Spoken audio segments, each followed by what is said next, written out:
I think there's been quite a lot of confusion about this. So I think what Bridget Phillipson was talking about was not the guidance on teaching children about sex and gender, which comes under RSHE, of which there has been guidance, but the guidance on what schools do when they have a child who says, Right. I think I'm born in the wrong body or I feel unhappy. Yeah. And what she said was that schools really do need guidance and that she was going to look at the consultation responses that had come in. So the government has published this guidance for consultation. Hundreds of people responded, teachers, parents, students, psychologists, all sorts of people. And she said she's going to read the responses. So I think, that's not a bad answer from someone who wants to be in government.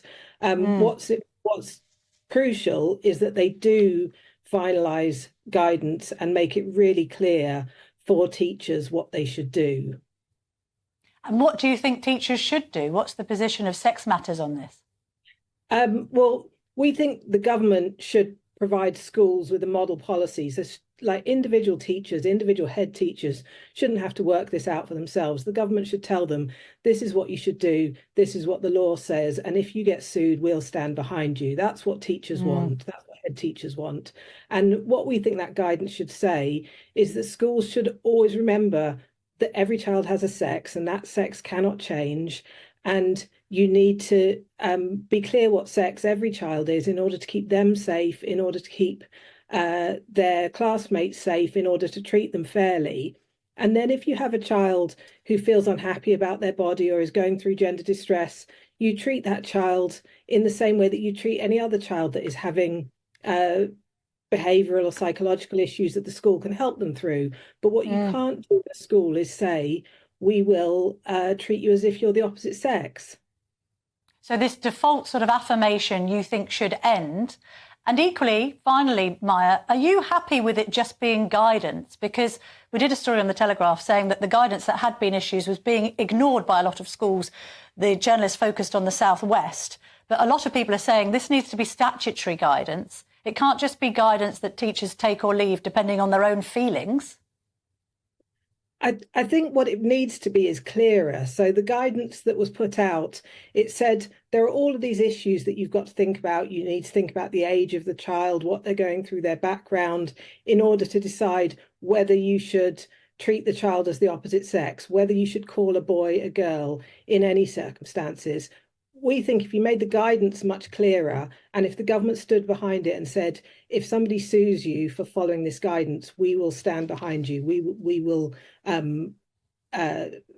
take that case with you. Then that would give schools the reassurance that this is the safe thing to do, this is the right thing to do, and they can do it without getting in trouble, because that's what head teachers want. They just want to know, they want to get on with teaching and not worrying about sex and gender. OK, Maya Forstater, thank you very much indeed for joining me this evening. Political commentator Theo Usherwoods joins me in the studio. Theo, let's move this debate on a little bit, because a row appears to have broken out between the Harry Potter author J.K. Rowling and Labour. She's written this very punchy piece for The Times in which she basically said, yes, I was a Labour supporter and I was a Labour donor in the past, but I cannot support Sir Keir Starmer. She says she's got a bad opinion of his character because of his stance on transgender issues. As long as Labour remains dismissive and often offensive towards women fighting to retain the rights of their foremothers, which they were fought for all time, I'll struggle to support them. How does Starmer play that? I mean, he said today he's reached out and said, let's have a meeting. But, I mean, this is quite damaging, isn't it? It is damaging. I think in politics, Camilla, politicians know that they're going to take flack from their opponents. They expect it. That's what happens, and it's part and parcel of politics, especially during an election. When it becomes very difficult is when you have somebody as esteemed as J.K. Rowling, who's sold millions of books, very, very popular amongst children. They've been turned into hugely successful films. And now she is saying, and she's not just somebody who you could say, oh, that's somebody who the Tories have given a peerage to. Oh, that's somebody who supported Boris Johnson or Liz Truss in the past. No, this is somebody who in 2008 donated £1 million to the Labour Party. Now she's turning around and saying, you've got a particular problem with your leader in Keir Starmer, who she finds that she cannot support because she doesn't think she can trust him on this particular issue. Then that's problematic for Keir Starmer. And the other issue is that those around Keir Starmer in Labour are showing huge amounts of leadership. And I'm talking, about Tony Blair, who of course gave that interview where he said biologically a woman has a vagina and a man has a penis. Yeah. And Keir Starmer, this is a man who in 12 days' time could be Prime Minister, is having to say, I agree with Tony Blair. Yes. It should be the other way round, shouldn't it? It should be, there should be those in Labour saying, I agree with Keir Starmer. Wes Streeting, the Shadow Health Secretary, is also showing leadership on this particular issue. He said he's depressed and said he was depressed that this situation had arisen with J.K. Rowling. He said he'd changed his mind as well, and he had said trans women are women, and now he says he doesn't want to say that anymore. Yeah. We've had problems with Rosie Duffield, the Labour candidate in Canterbury, I believe, who seems to have been isolated from her own hustings and has been complaining that she couldn't attend. She can't have a dialogue with the Labour leader about this. There was then the controversy over whether or not a woman has got a cervix or a man has got a cervix, and a lot of confusion in that direction.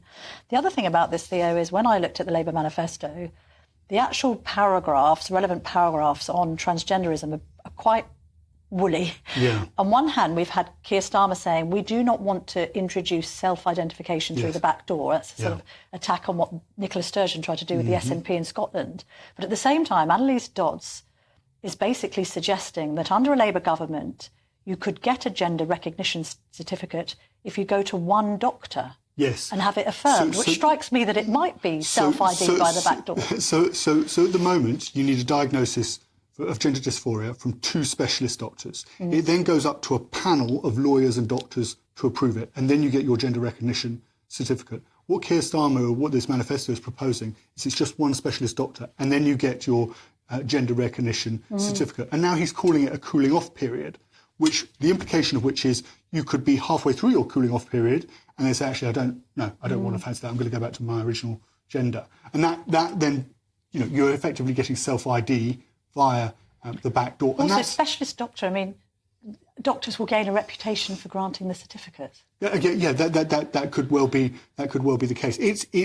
It's not watertight, and what Labour is doing is facing one way because they know there's politically an issue with this, and they're saying, no, we stand up for gender equality, we stand up for the rights of women, and then actually, when you look at the detail of what they're doing, they're actually eroding those rights with the detail, and what they're taking advantage of is this is very technical, it's very specific, and you've got to really have an eye for the detail, and J.K. Rowling and others really do. Yeah. But it enables the Labour leadership to take advantage of that because most of the population don't necessarily. No. And also, by the way, the population are worried about saying anything about it in case they're called a bigot and cancelled. Cancelled, yeah. So it doesn't. So actually, if Labour present their case facing one way, they're actually doing something else the other.